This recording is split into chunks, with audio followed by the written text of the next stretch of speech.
I'm Michael Krasny, and I want to welcome you to another episode of Gray Matter with Michael Krasny, a weekly podcast of deep dive interviews with national and international authors, journalists, tech and business experts, artists, scientists, entertainers, and opinion shapers. And you can become a member of this podcast by going to graymatter.show, and that's gray with an E, and you can stream us live at 11 a.m. Pacific time on Fridays when we include your questions and comments.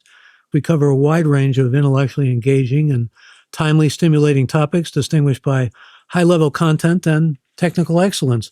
And in this episode of Gray Matter with Michael Krasny, we welcome celebrated author Amy Tan, author of such fictional works as The Joy Luck Club, which became a 1993 motion picture, The Kitchen God's Wife, The Bone Setter's Daughter, Saving Fish from Drowning, and The Valley of Amazement, and I think I've interviewed her on all of those books. She also is the author of a couple of children's books and is a recipient of the National Humanities Medal, Carl Sandburg Award, and the Commonwealth Award of Distinguished Service. She has a bachelor's and master's degree from San Jose State, took doctoral courses in linguistics at UC Santa Cruz and UC Berkeley. She was also a member of the all-authors garage rock band Rock Bottom Remainders and dressed most often as a dominatrix.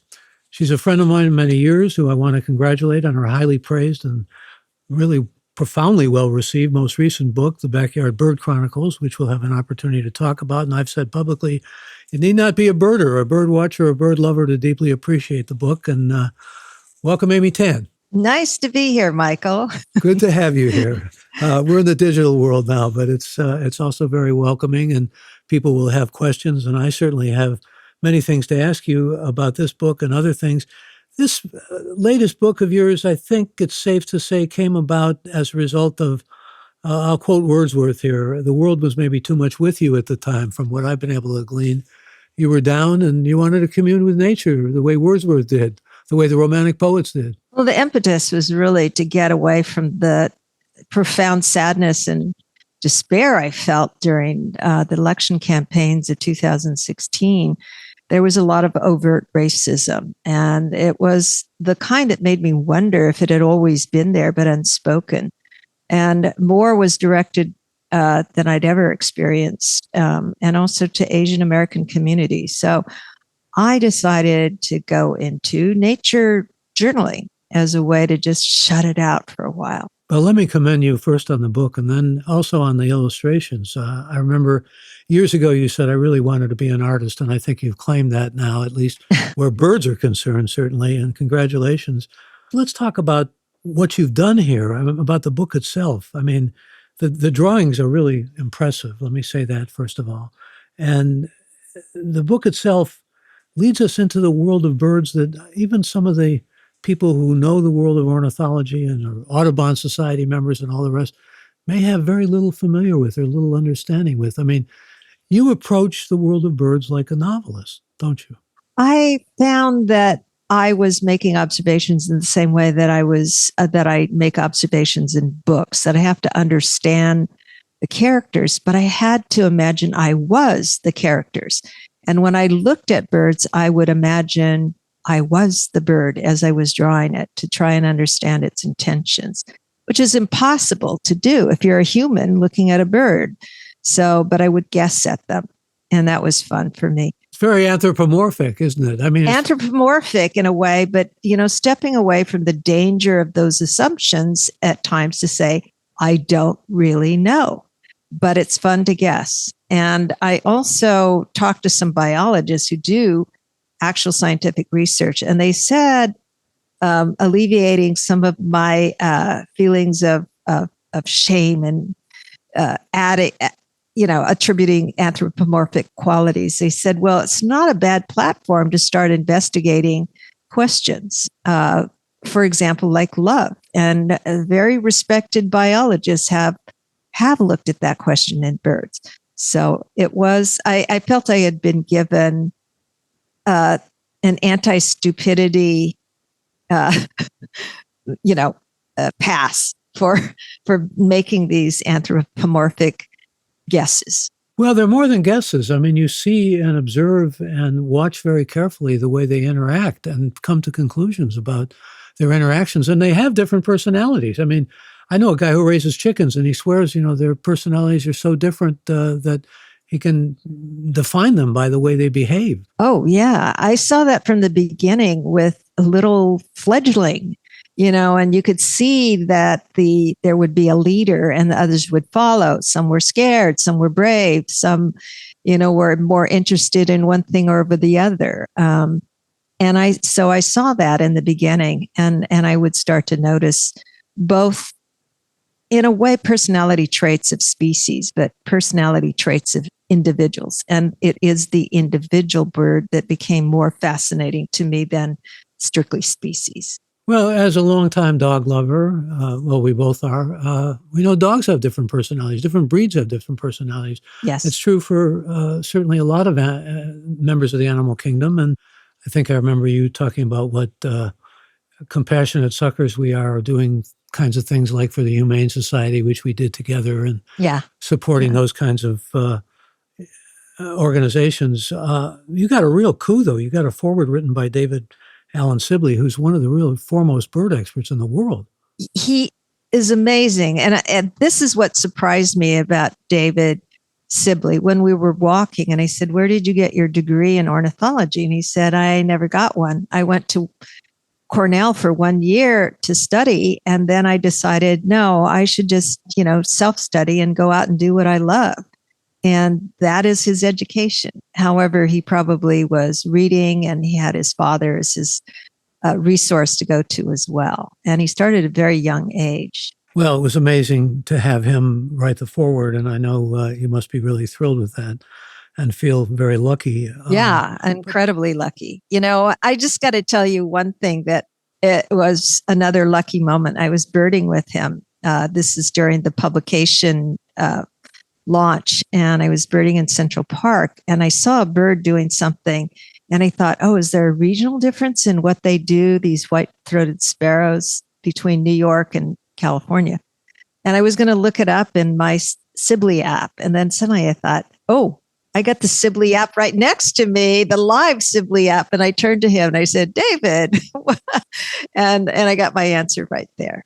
Yes, there are regional differences. And you have been, for the most part, feeding and communing with California birds, which have a whole different, shall we say, genealogy, a whole different color to them. Yeah, there are some commonalities, of course, like crows and ravens. But that species will differ. And so when people come from the East Coast to California, they're very excited to see something like a California towhee or a wren-tit. And when I go to, I live part-time in New York. When I go to Central Park, I'll see a blue jay there, or I'll see a cardinal, and I'm really excited. And, those are just the usual nothing birds to people there who live there and see them all the time. But you had 70 species and still counting in your backyard. Yeah. Well, I'm up to actually 70, and I'm not counting. I could be 78 if I were to count the birds I see flying over the bay. But I have my own rules, and I have to see the bird. I can't just hear the bird when I'm counting for a new bird. And I will only count those that are in the yard or really immediate vicinity. So it can't be a bird like a cormorant that would never land in my yard. Now I say that, great blue heron, no, impossible. And then a great blue heron came and landed on our roof. So I get to call that one a yard bird, but it was a fluke. Do you think they're grateful for all the nurturing and feeding that you're doing for them? I wouldn't say gratitude is among the anthropomorphic qualities that I would ascribe to birds, but they know that I am food. Amy equals food. So I would walk out and I'd hear very excited chattering.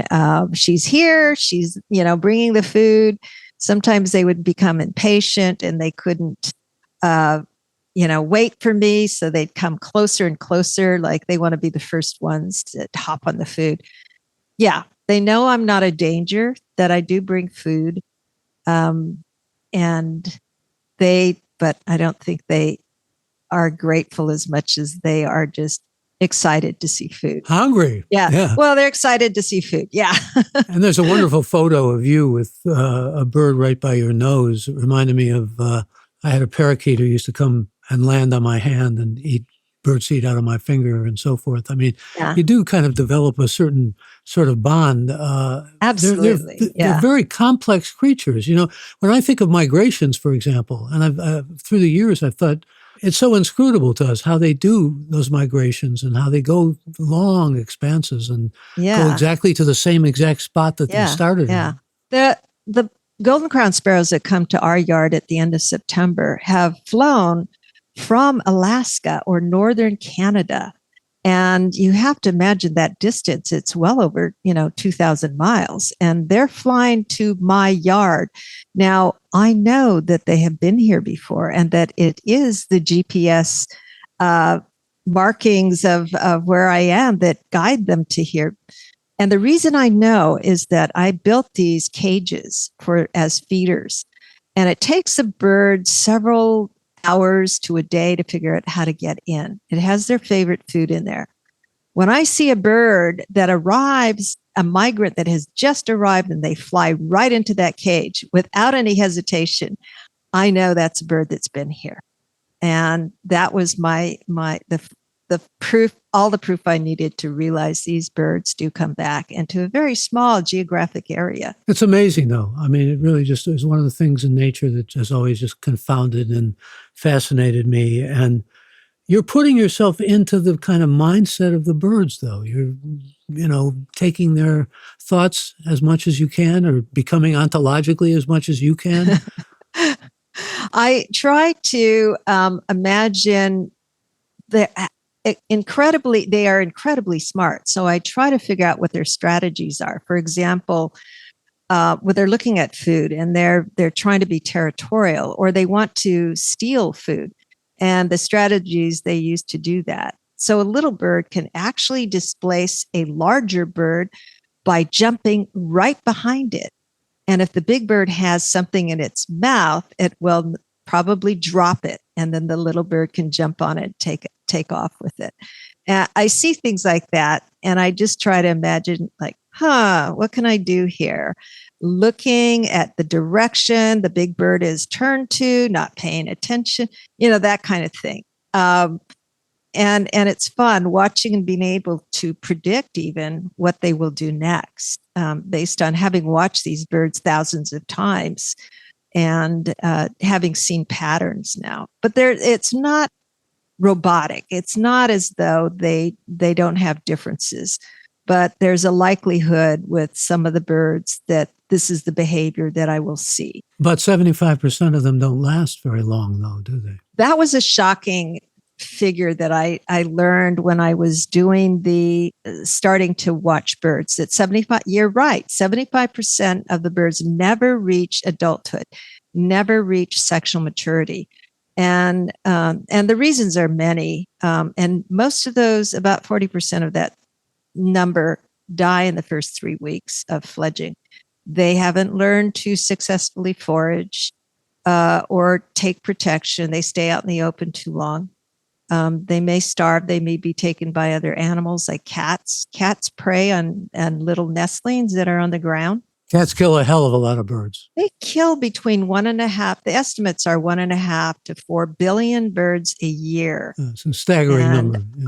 I saw a cat just last week kill a bird in my yard. I had never seen cats do that, but now I have 2 cats that come. Feral cats? No, they're a neighbor's outdoor cats, or they go in and out. Domestic cats, yeah. Domestic cats. And I discovered that they're very nice neighbor. I talked to him and he was horrified.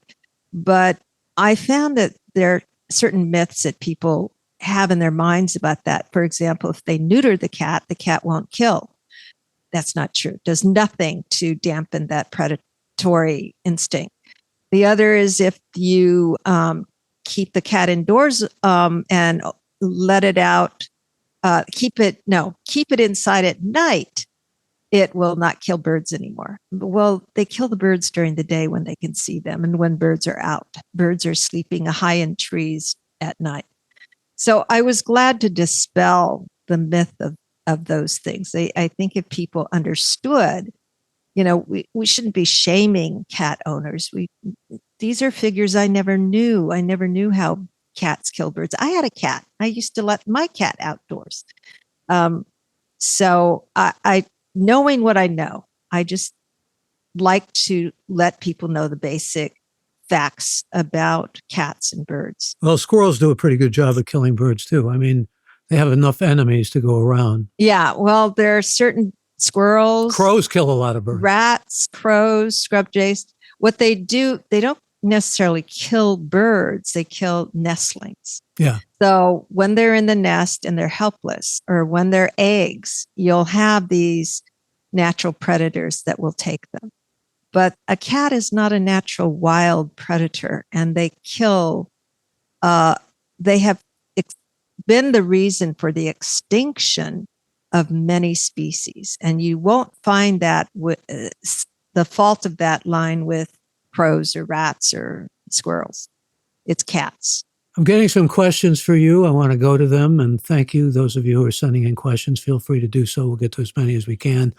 Lots of things, obviously, I want to talk about with Amy, and this book is rich, and it's an experience. It's a splendid experience. Here's Reed, one of our regular people, who says, I have fed birds for years. Currently, I feed woodpeckers, scrub jays, chickadees, titmouses, nuthatches, towhees, finches, as well as hummingbirds, and peanuts for crows. I love birds. They delight me. Well, thank you for that, Reed. Certainly Amy shares in your delight, and I do as well. Here's Peter from Tucson who says, do you use iPhone apps like Merlin Birds from Cornell? Absolutely. Merlin, the sound ID is a way that I think a lot of people have gotten into watching birds, because you just turn it on and it records all the bird sounds it hears, and it will start listing the ones that are there. And the accuracy has really improved over the last few years. So I've set it out there. There's a crow, hummingbird, bush tit, chestnut, chickadee, chestnut-back chickadee. It'll just go through a long list of them.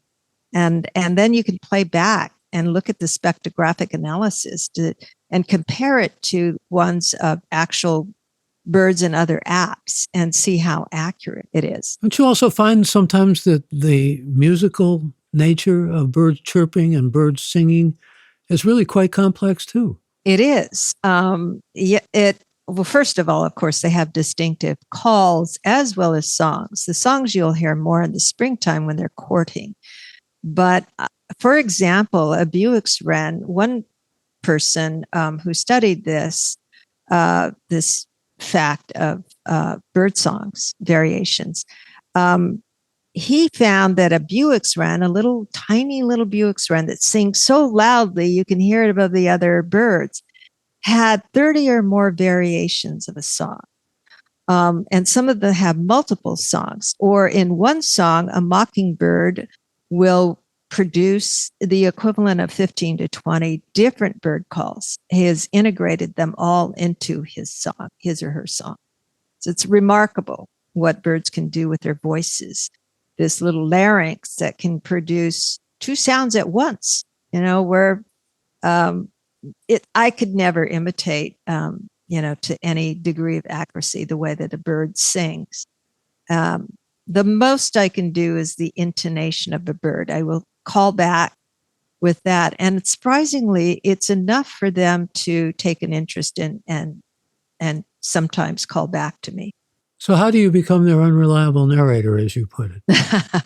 Well, the unreliable narrator in fiction relates to somebody who is telling you the story, but maybe they're prone to lying or exaggeration, or they're ignorant and they're making far-fetched guesses.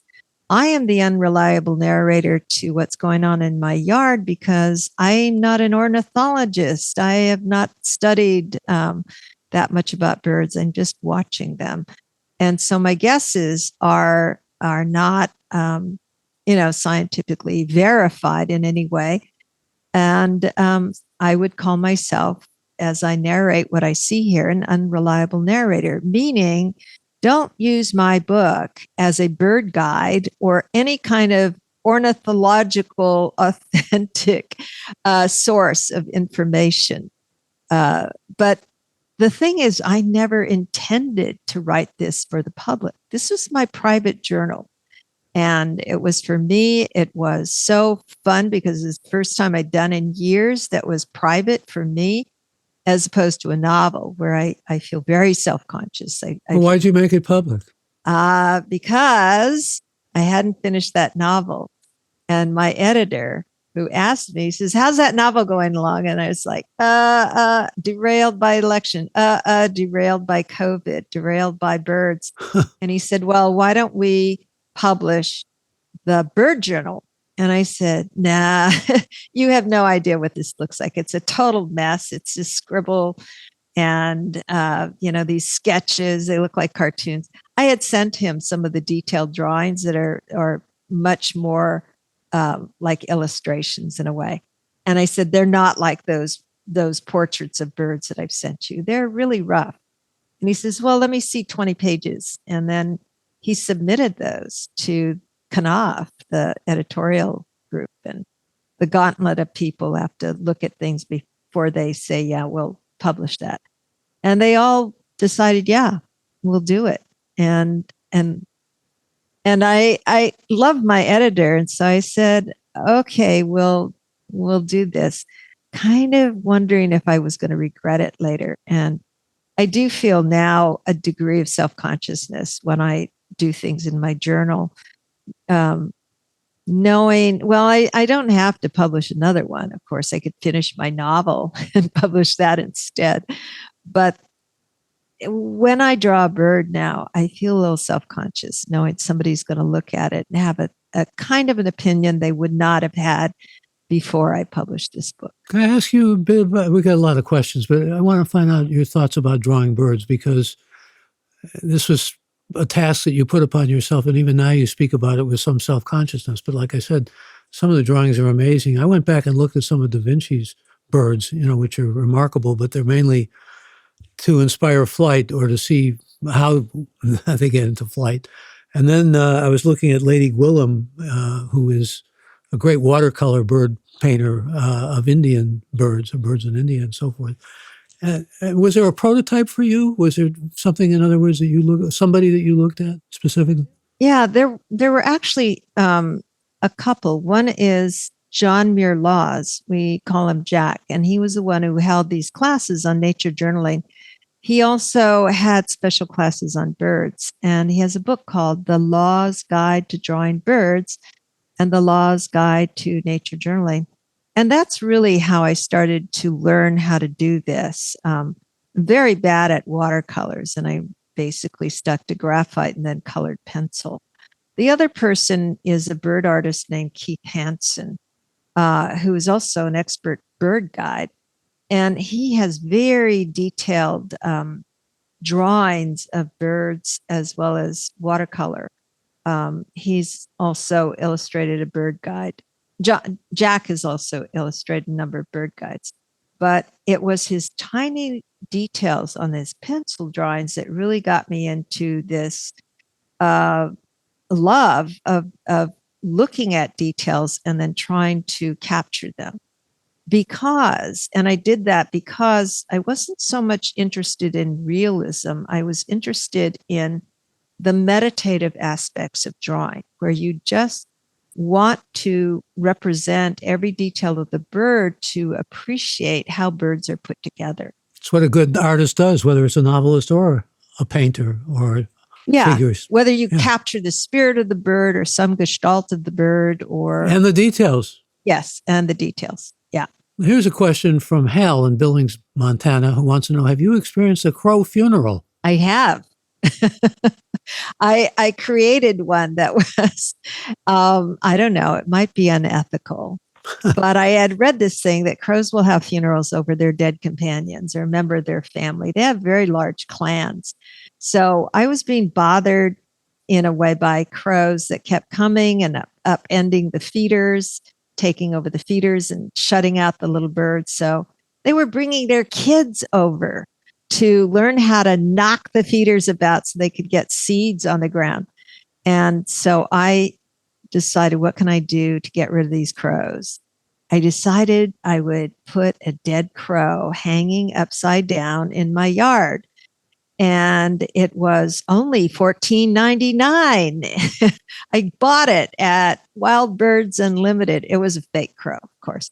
And I mussed it up a little, made it look like it gone, just got defeated in a great battle, hung it upside down. And all of a sudden there were crows flying from all directions. That surprised me. I thought the crows would come from one direction, but it was as if they had called in the troops using WhatsApp, and saying, "Hey, there's been a murder of crow." And they all came and they landed in the tree and on the fence, and they were all screaming and crying. And I said, "Wait a minute, this is a fake crow. You're telling me you recognize this as a member of your clan?" So I've decided that crows can be a little histrionic as well. There's an aphorism I haven't heard before. Crows could be a little histrionic. I like that. Lately, I've been seeing vultures in my backyard, which is a little disconcerting. At first, I thought these look like hawks, and then I realized, no, they are definitely vultures.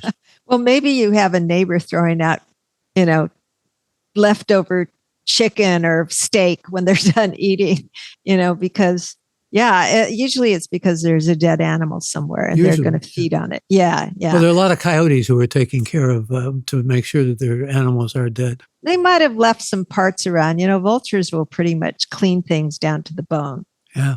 Here's Kathy from San Francisco who says, "I have a pair of mourning doves that live near me and spend a lot of time on my deck and porch. I love when they come to visit."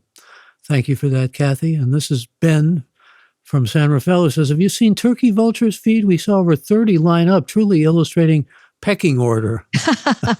Good line. Thanks, Ben. That's funny.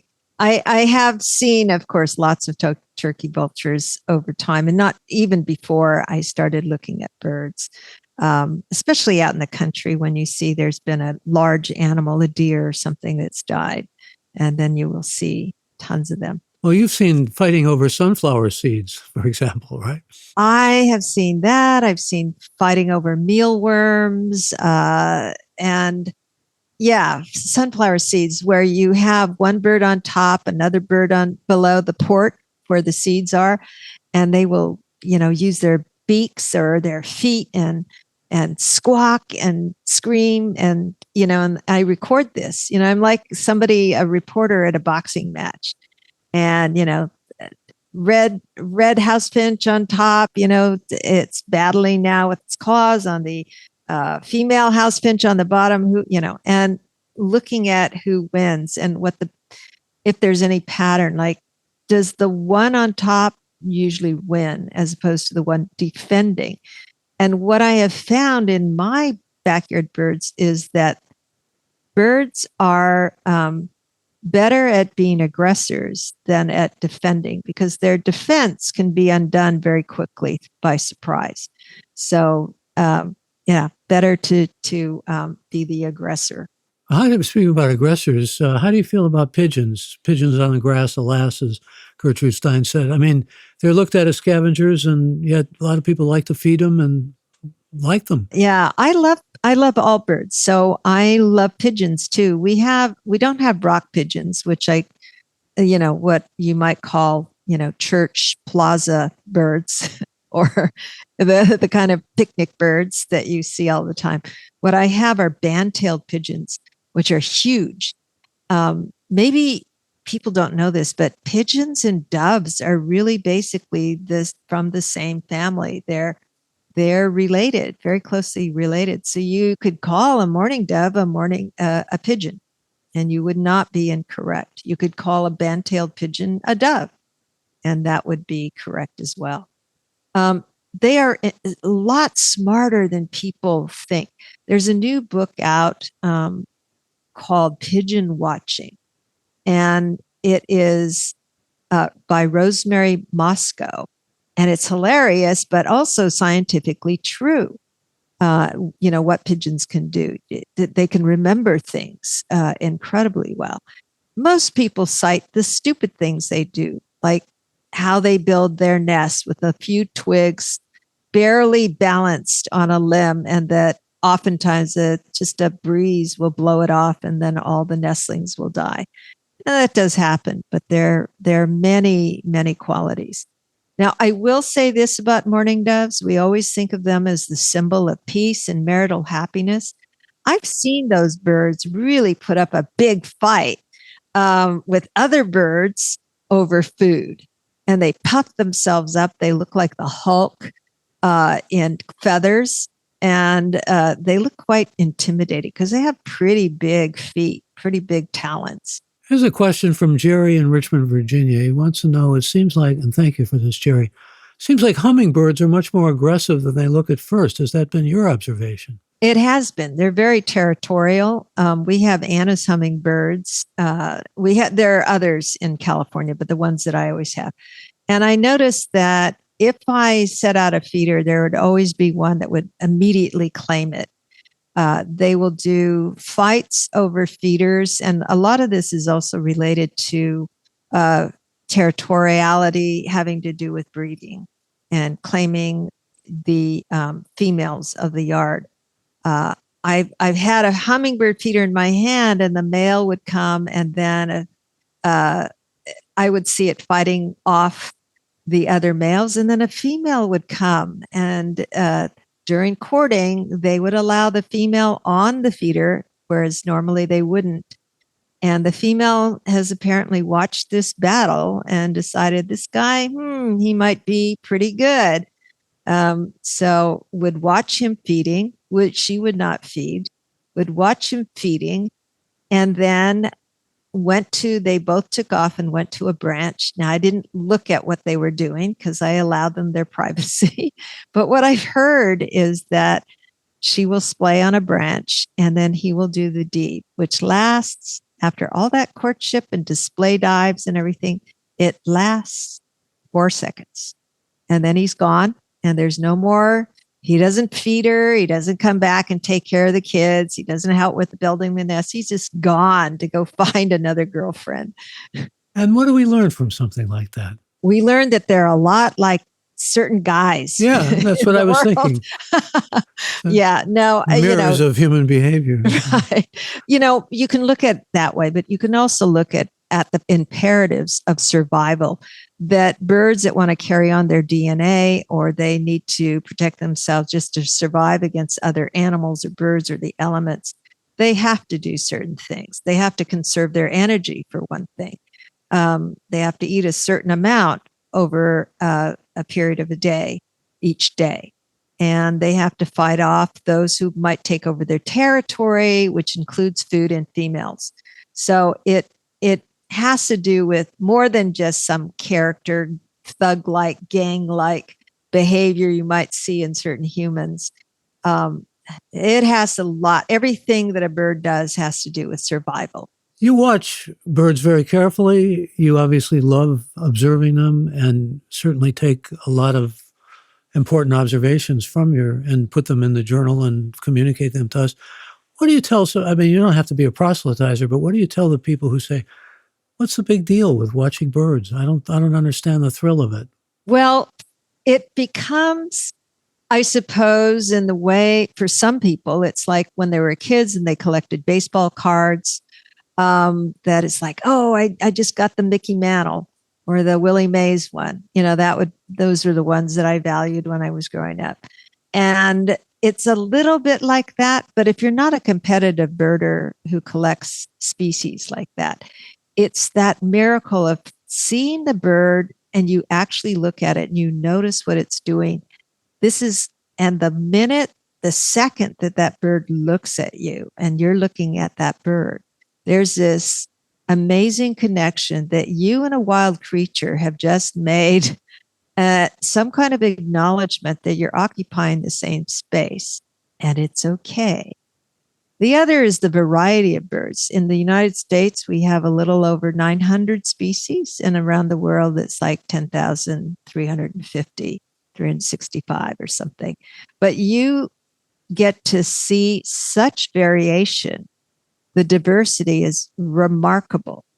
And if you look at that bird and it's an adult, you have to say to yourself, that percentage that we talked about, this bird has survived, whereas 75% of its kind has not. This adult bird before me is a survivor. So there are many ways you can look at birds. It is a symbol to me of survival, of renewal, and people can get a feeling of calm just looking at them. That they show up. You can't say like you say to a dog, come, or Bobo, where are you? You can't call a bird to you, maybe a pet bird, but I can't call my chickadees and say, come. Well, you were talking about doves before. I mean, people could send doves with messages and then they would come back. Yeah, train them. Trained birds. Those I would, there are differences between birds that are domestic or domesticated, birds that are used in things like that. Or, for example, falconry, where the birds have been trained to fly out and then come back and land on the hand of the falconer. Those are quite different from. They're still wild in a way, but they have been trained. And you can train birds, but your wild birds that you normally see in the park or your backyard or walking along the street, they're wild. And the fact that a bird comes into your space and looks at you is to me a thrill. To other people, I mean, we spend so much time, they're all out there and we never notice them. I didn't pay attention to them. And when you start noticing them and how different they are.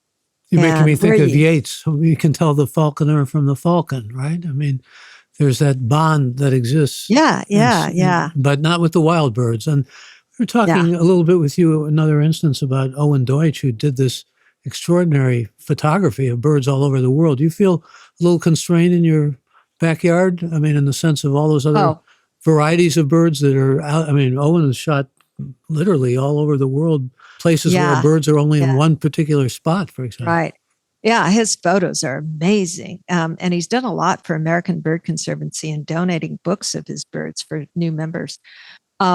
But no, I'm not constrained at all. I have been birding in different countries, in South Africa, Botswana, India, in Rajasthan, also in Hong Kong, in Ecuador, Burma, Panama. No, I've been in Burma, but at that point, I never really was focused on birds. But I have been to numerous countries to bird, and I find that I'm much more satisfied looking at the birds in my backyard. And that's because I can see them close up, and there's a certain reliability that the birds will come every single day, or a new bird will come and it will give me new bird tachycardia. And I'm just so excited to see a new bird. And it's personal. So that's just me. There are a lot of people who want to see as many birds as they can. And that's a different kind of birding. It's more competitive, either with oneself or with others, to collect as many species as you can. I don't do life lists like most people, but if I did, some people have given me the life list when we were together birding, and they keep that and they give it to me. And so I have well over 500 birds, even more because the earlier points, I never even added them to a list. But that is not interesting to me. I don't like looking at birds day after day that are 300 yards away. What do you think of your backyard as? A sanctuary, an aviary, a metropolis? A hangout, Amy's hangout, Amy's bistro. No, it's not. It's a pretty good yard for a bird. It has a lot of oak trees. So birds that are attracted to oak trees, like the oak titmouse and the bush tit, chickadees, and the pygmy nuthatches, they love those trees. And so I'm pretty much guaranteed to find those birds in my yard. There are other bushes and undergrowth that certain other birds, the ground feeders like. And then I just get these surprises. Right now we have 2 great horned owls in the yard. They Exciting. Are in the tree. Yeah. They were here for 8 months for a while, and then they flew off. They went to nest, and then they came back. This morning they're here again. They were here last week. But for a while, they were here every single day. I mean, that's like seeing a miracle. It's like the divine or something paranormal. to see a gigantic bird right there in your tree. I don't even have to put on binoculars to look at them. We just look out the window and there they are. It's fantastic. I got to read you this from Pamela up in Santa Rosa, who says, I was woken up in the middle of the night by a gray horned owl in a tree outside my window, keenly watching my cat, which spends time safely on our deck. Would an owl consider a cat for a meal? Absolutely. The owl weighs less than 4 pounds, but it has these huge wings and it can pick up very large creatures if it's a heavy animal like a cat, it could pick it up and then deposit it in an area and kill it on the spot on the ground and eviscerate it there. And I've seen animals eviscerated by great horned owls in our yard, actually, in a possum. And we didn't know what it was or who had done this. And Fiona Galugli, my mentor in curiosity, who since she was 13, happened to come over that day. She was 17 at the time. And I said, Fiona, we just found something, a carcass. And we would do forensics together. And she rushed over there down the little pathway. And she said, yep, that's a possum. And it was taken by a great horned owl. And you can tell because of the way it eviscerated, pulling the spine out forward. And yeah, so great horned owls can take a lot of things. And there are reports of chihuahuas, and Yorkies, and cats being carried away. Well, that's some serious kind of forensics. I'm impressed. This is a question from Kelly up in Portland, Oregon. Thank you, Kelly. Very practical question. Any advice on preventing birds hitting windows? It is a terrible thing that happens, and to almost anybody who has a window on their house or apartment or whatever. There are several different things, everything from putting decals or special windows that have in them stripes or patterns. What I ended up doing was trying to find something that was very inexpensive, because I would look at these coverings and realize you could certainly put them on, but it would cost, thousands of dollars if you have a lot of windows. And I wanted to advocate for anti-collision glass for birds. And what I found was a white water-based acrylic pen, like a Sharpie, and I drew spider webs all over my windows. And so you'll look at these beautiful 12-foot expansive window doors in my house. My house is basically a lot of windows, a lot of glass doors. The great house, and I covered this glass in the areas where the birds are. I covered the glass with these webs. And so there's not the areas, where they would have flown in. It's basically... They avoid the spider webs? They avoid the spider webs. That also they see the white, and it is it's like 2 inches or less are the openings. So they're not going to try to fly through those openings. They will fly through a 4-inch opening, but not a 2-inch one. Here's Reed again, who says, I find chickadees to be extremely bold, and they get close to me when I'm in the yard. I try not to make eye contact. That seems to help them not flit away. One just now landed on my head. Oh, wow. That is really cool. I would say that chickadees what I found are that the smallest of birds, like the hummingbird, the chickadee, the pygmy nuthatch, the oak titmouse, these are really tiny birds. And they are the bravest when it comes to approaching humans. Maybe it's because they know the humans are saying, "Oh, how cute! They won't hurt me," and they. But what you have to do, it's not the eye contact so much. The minute you put up your binoculars or camera, they're going to take off. The minute you make a big move, like move your arm or move your body, take one step, they will take off. And it's their instinct to take off with that kind of movement. It's just like when the little bird jumps on the backside of a bigger bird, not even touching the bird, just on the back, they are going to take off. So if you're absolutely still and you're just sitting in your backyard, they will come. And if they know you're not a threat, they will start approaching very closely, especially if you have food. You also have goldfinches and sparrows and certainly some birds that a lot of people are familiar with. Do you have a preference? Do you sort of have a favorite bird? Well, it's changed over time. I don't have one favorite. I like birds for particular reasons. So the oak titmouse is just a kind of a plain drab bird to most people. I think he's very handsome and he's funny. He's such a clown and kind of hysterical in a way where he'll scold you. The first time I met one, he just scolded me because I was in his territory, which was our deck. Excuse me, how did he scold you? What did he do? The scratchy sound, and they're looking at you and they're flying around you. And that's probably because it had a nest nearby. I didn't know why. We just thought it was really funny. I wasn't into birds at the time. It just that we moved into this house that had a veranda and it was between two oak trees. And obviously this space between the two oak trees had belonged to the birds before we moved in. So I've loved some other birds as well. The California towhee, again, kind of a drab bird to many people, kind of a brownish, orange, gray bird. It looks like an obese sparrow, and it is a sparrow, and it hops around the yard often in twos, a mated pair, and they just hop around there like this is their property, and they're making an inspection. But my favorite right now, I do have to say, are the great horned owls.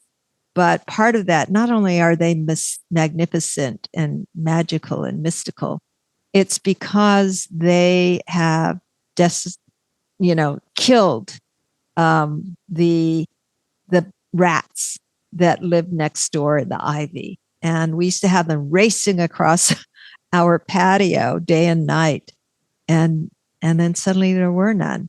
Now we have one, and I'm hoping the great horned owls will take care of that one. And I'm talking to you now, but if I look up, I can see one of the owls.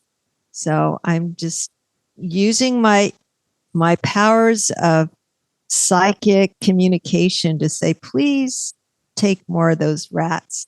Those paranormal things work, do they? Wishful thinking. Those paranormal wishful thinking sometimes works.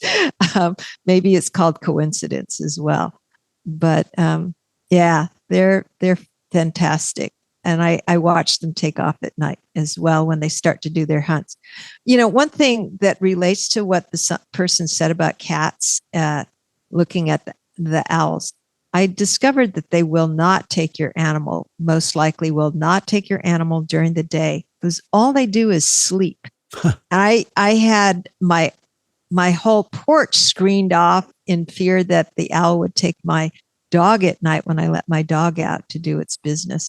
And instead, I would watch these owls during the day, and you could have all kinds of things going on. They would open their eyes and glare at you like, what the hell are you doing? You're making so much noise. And then they close their eyes again and go back to sleep. If they woke and did anything else, it was just a preen. But I saw an owl with a squirrel splooting in front of it on a hot day. Splooting is when it's just lying on its stomach with all its arms and legs out.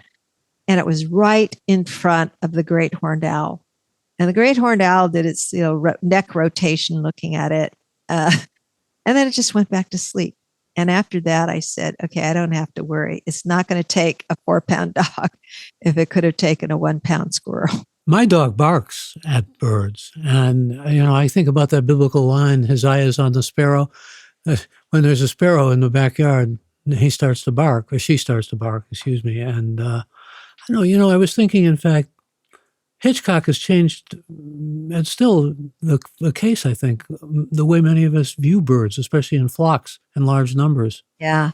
I had that feeling when I was a kid. I didn't really look at birds, but after seeing that movie as a kid, I saw every blackbird in the sky as a bird that was in the movie and that it might attack me, which is really unfortunate. And I've met a few people who are incredibly scared of birds, like even tiny bird.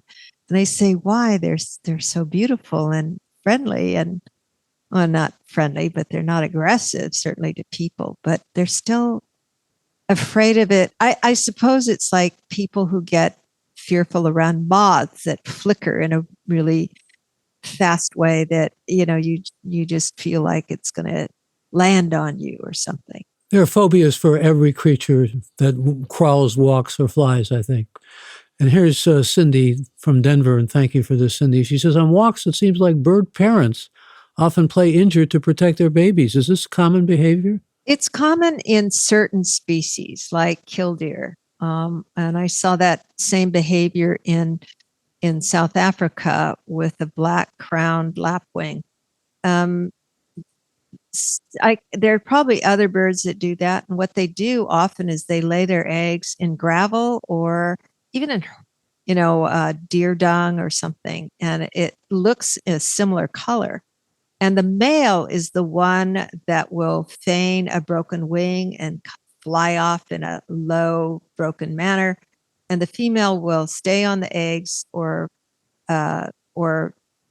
it's just diverting the bird away from the nest. And when I see that, I kind of have to laugh, because what it means to me is there's a nest nearby. Not that I would disturb a nest. I have never deliberately gone into my yard to look for a nest. Really respect the birds and what they have to do to survive. The nests sometimes are remarkable in terms of the complexity of, call it the architecture of the nest. Yeah. Yeah. And they're all different too, depending on the species. I did see one nest in our yard, and that was because it was in a lemon bush, and a piece of paper had blown and was stuck in the bush. And my goddaughter went to fish it out, and there inside the bush where the paper had been was a nest with a scrub jay on it. So that is the first nest I've seen in our yard, but I wasn't looking for it. It was just there.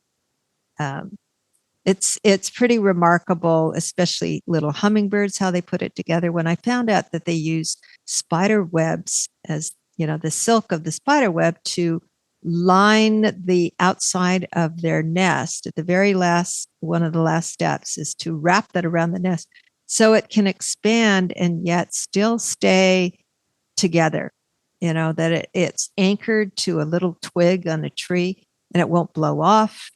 As the little nestlings get bigger, it can stretch out. So that's a remarkable nest as well. You're going to keep drawing with birds? Drawing birds every chance I get. I mean, I'm always looking at birds. Where I am right here at my dining room table, I have been looking at birds the entire time that we've been talking. As I said, I can see. You still give me good attention. I do. I can talk while still, I know how to multiplex. But every now and then I have been doing, I did an interview once, and suddenly I saw a bird I'd never seen before in my yard, and I jumped up and I said, "Oh my God, purple finch." And then I sat down, and fortunately, the fortunate thing is that the people I was doing the interview were bird lovers. So, but I will refrain from doing that, Michael. I won't jump up, but if I see a brand new bird or something really unusual, I will tell you. Well, you've given me the caveat. That's fine. In fact, I would love to see your enthusiasm and excitement on that score. Is there a bird that you would really love to see that you haven't seen? I don't have these wish lists.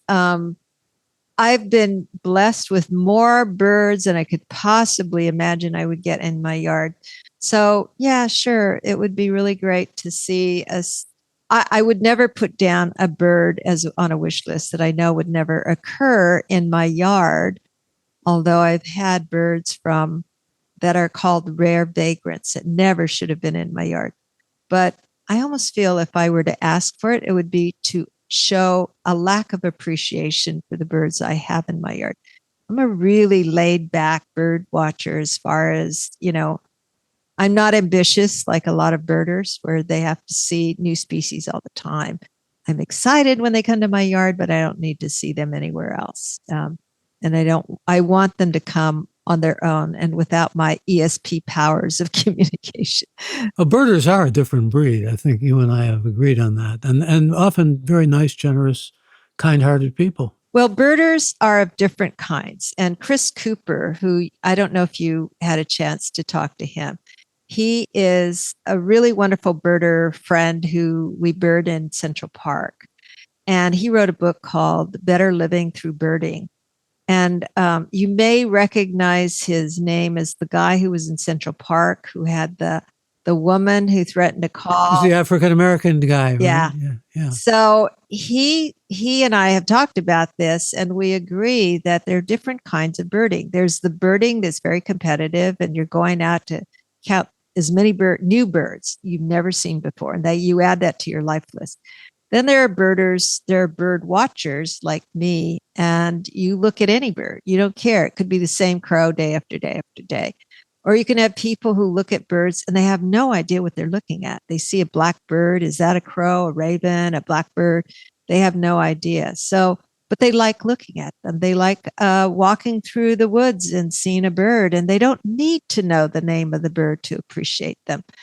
There are many different ways to bird. And I think I would like to get rid of the stereotype that in order to bird, you need to know the names of the species to immediately identify the bird in the tree that's far away. I mean, you don't need that anymore. You just have an app that you can hold up the app and find out what the bird is. You don't need it. Yeah. Just watch the birds. That's all you need to do, you know. And we should mention, lest people get confused about this, Chris was the guy who, I think we got a little elliptical on that. He's the guy who was confronted by a woman because he was African-American, and he was telling her to leash her dog. Yeah, telling her to leash her dog, and she was threatening to call the police. And I mean, it was an awful. She called them. She called them. And then she did call them. Yeah, but fortunately, they didn't. I think it gave meaning to the name Karen with young women. Unfortunately, yes, terrible name. And remember, you got started in all this because you were sort of in a funk about all the racism, and here we are. We've gone full circle. But I want to, we've got very little time left, and I want to give some plugs because people will want to see you and want to experience you. And September 18th, first of all, Foster Museum, wildwonder.org. That's at 6 p.m. That's in Palo Alto. Let me give some of these so people can know where to find you. They can also find these on your website, I think, probably. Yeah. Yes. But September 23rd, you'll be at Pen and Podium Series in Denver. We've had a number of listeners this hour from Denver. Newman Center for the Performing Art. September 24th, Governor's Lecture in the Humanities in Lincoln, Nebraska. Lyde Center for the Performing Arts. That's in Lincoln, Nebraska. October 9th, Portland Arts and Lectures in Portland. We've had a couple listeners from Portland, and the Arlene Schnitzer Auditorium. And November 4th, the New York Public Library, Lions Gala, New York Public Library. You can also get more information on her website at amytan.net. And always a joy to talk to you, and keep it up. Let's do dinner and carry on the conversation. All right. And love to Lou, and I hope we see you soon. Thank you, Michael. Thank you. And let me thank all of you who joined us for this live episode of Gray Matter with Michael Krasny. You can listen to us live every Friday at 11 a.m. Pacific time, or on Apple and Spotify, and on our website at graymatter.show. If you haven't become a member of the podcast, I invite you to join by simply going to the website at graymatter.show, where you can find previous episodes of Gray Matter with Michael Krasny. And again, that's Gray with an E. Also invite you to mail any reactions, suggestions you might have to me at mkrasny@graymatter.show. Let's thank this great team of ours, the Gray Matter with Michael Krasny team of Alex, Shannon, Chad, Kevin, Colin, Jeff, Colleen, and Tanya. And a special thanks to our guest, Amy Tan. I'm Michael Krasny. Bandwidth for Gray Matter is provided by CacheFly at CACHEFLY.com.